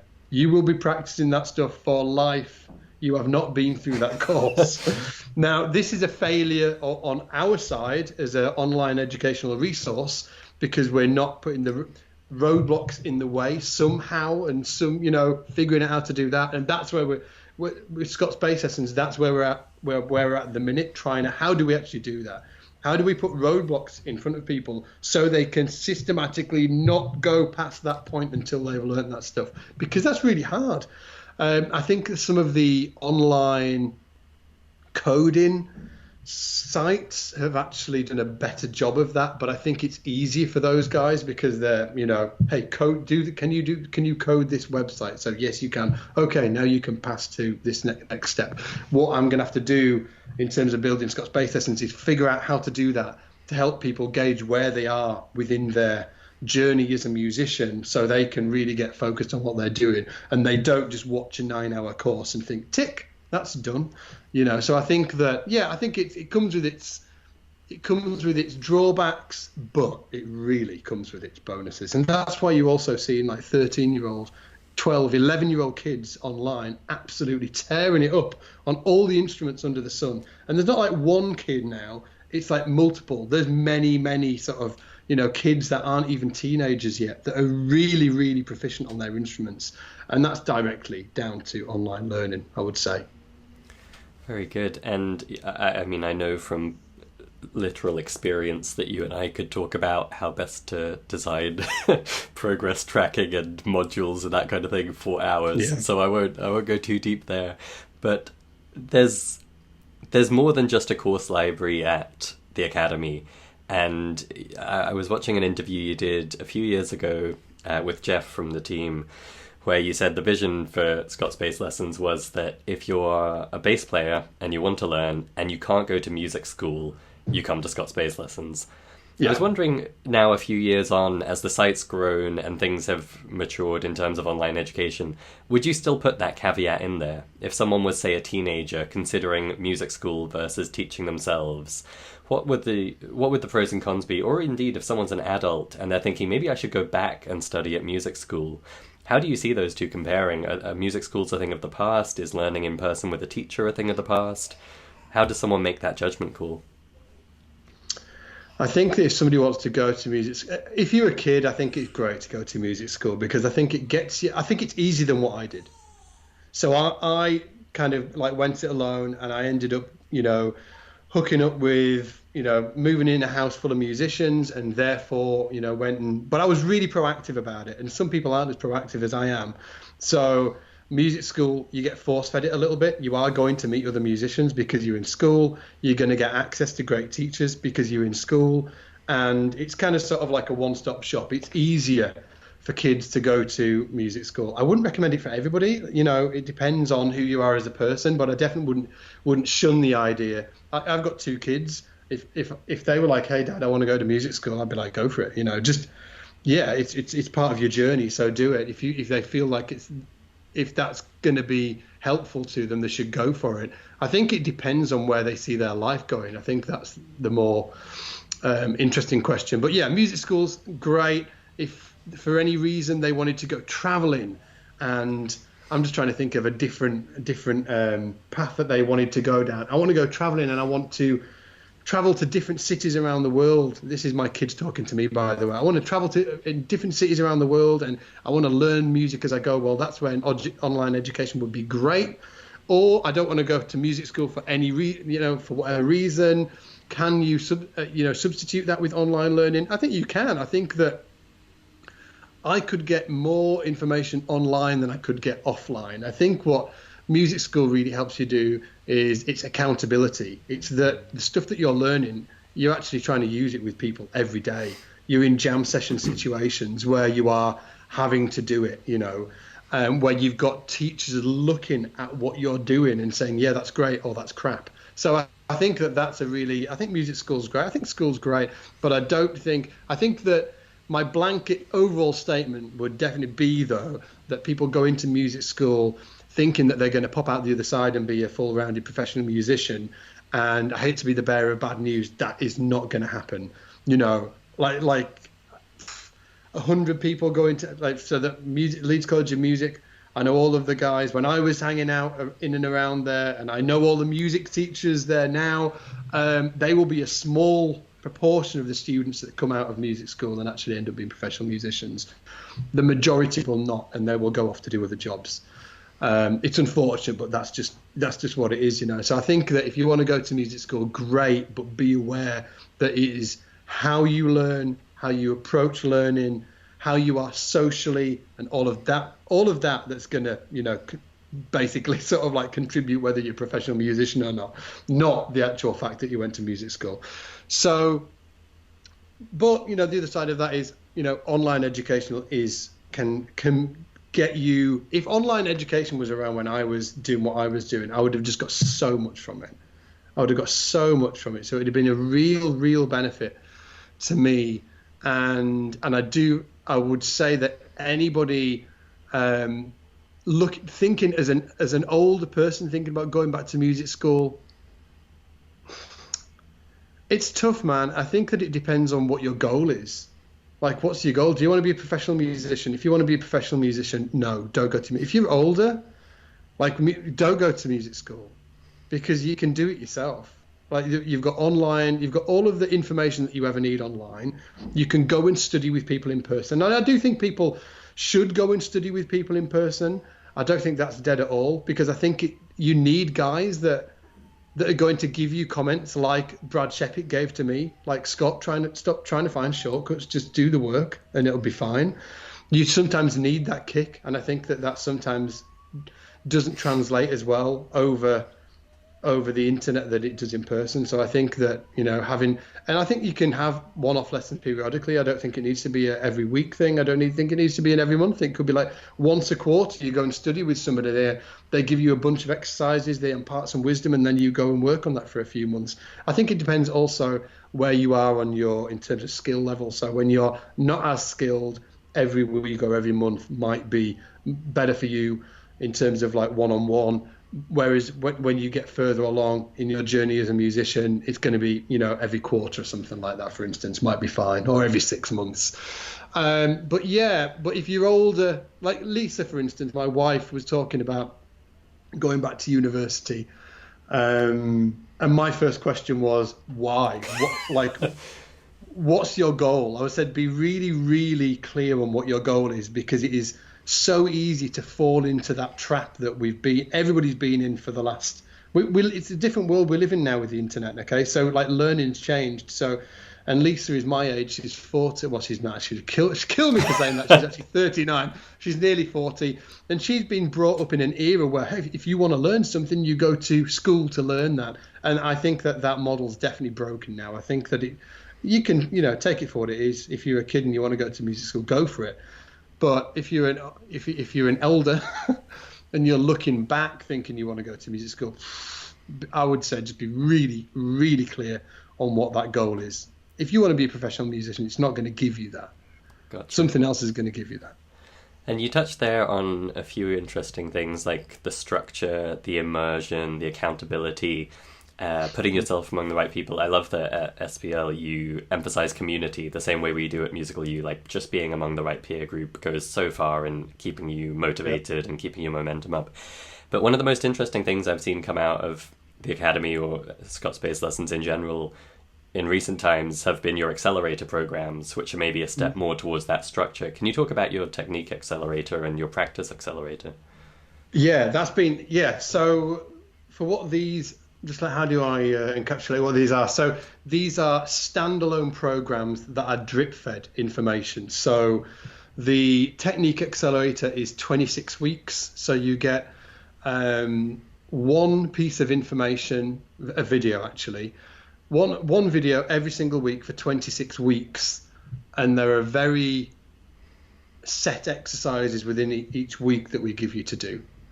And then the practice accelerator is over 8 weeks, and it follows the same formula, but with the practice accelerator, it's really helping people structure their practice time and break down how to work on, what they're doing on their instrument. So for instance, you pick up your instrument, let's not say to ourselves, I want to get better. What do I practice today? That's like, it's like the worst thing, okay? Let's break down systematically what areas you should be focusing on. And then within each of those areas, where you're going to get the biggest bang for your buck, okay? So if it's learning the fretboard, if you're on a fretted instrument, what's really specific exercises are going to get you to that next step, because it's not all of it. All exercises aren't equal. So it's that kind of thing, okay? And from an educational point of view and an educator point of view, we've had our best feedback from those courses, bar none, because I think that it's done what we've just been talking about online education and saying that people, it's just this sort of like information overload. People just watching this sort of like video after video after video. It stops people doing that. It's one video per week, and it's for the that duration of the course. So in terms of what we've put out because we've only been doing Scott's Bass lessons for 7 years. I think it's like 7 or 8 years. 7 years, I think. We've only been doing it for 7 years. Of all of the stuff that we've ever done, those 2 programs we've got the best feedback from, in terms of the students coming back and saying, holy crap, this is just like everything's fallen into place. So I think that educational model really, really works. And actually, because I was saying before, obviously I'm building an online business, so I'm researching this stuff as well, how to put together educational products. And I've heard that drip-fed live courses are really, really great. I've heard that the completion of those are really great. So I would like to experiment with that as well. So like up until now, we've had this a la carte, all-you-can-eat sort of like buffet, if you will. That's sort of the Scott's Bass Lessons membership. So everybody runs in there with their plate, fills up as much. They get sort of like 3 scoops of ice cream and everything they can fill on their plate. Then we've gone with these drip-fed, pre-recorded on our side courses. So we pre-record it on our side, but they get, we deliver it to the students over one video per week for a set amount of time. And then I definitely would like to experiment with a live course as well. It's hard, I suppose, because of obviously time zones and stuff like that. But I've read a lot of great case studies for the live thing. So, because I think that, again, it's a different experience for the student being able to interact a little live, and for the teacher to be able to interact back with the student. you teach the information, which might take like 45 minutes, depending on the length of the lesson, and then you're like, any questions? It sounds silly, doesn't it? But come on, it makes sense. Any questions? And then everybody gives their questions, and you can actually interact in real time, and everybody's, it's good. Everything's good in the world, and because it's live, I think people are like, you've got to turn up and do this. It's live. Let's do this together. So I think that, it's definitely something that I want to experiment with in the future, just to help students actually get through the courses. Because if you look at the completion of online courses, it's terrible. If you look at, if you go into the data, the data online, completion of online courses, it's like below 10%. Well, at the risk of ending on a gloomy note, because I know you are definitely at the forefront of the pack that are doing a lot better than 10%, and obviously you're continually innovating. I'm a huge fan, clearly, of everything you do at SBL, both from a business perspective, but also a pedagogical perspective. And as a student of yours myself, I'm in there in the academy learning my little slap riffs and walking bass lines. So it's been a real pleasure and an honor to have you on the show. And you've given so generously with your time, too. You're one of the busiest men I know. And I thank you so much for sharing as openly as you have and dropping these insight bombs on our audience. Tell people, if they are a bass player, where can they go to learn more about SBL if they somehow have not seen you all over the YouTubes and Facebook already? Oh yeah, if you want to check us out, just go to YouTube, just Scott's Bass Lessons, and the website is scottsbasslessons.com. And to just end it on a happier note,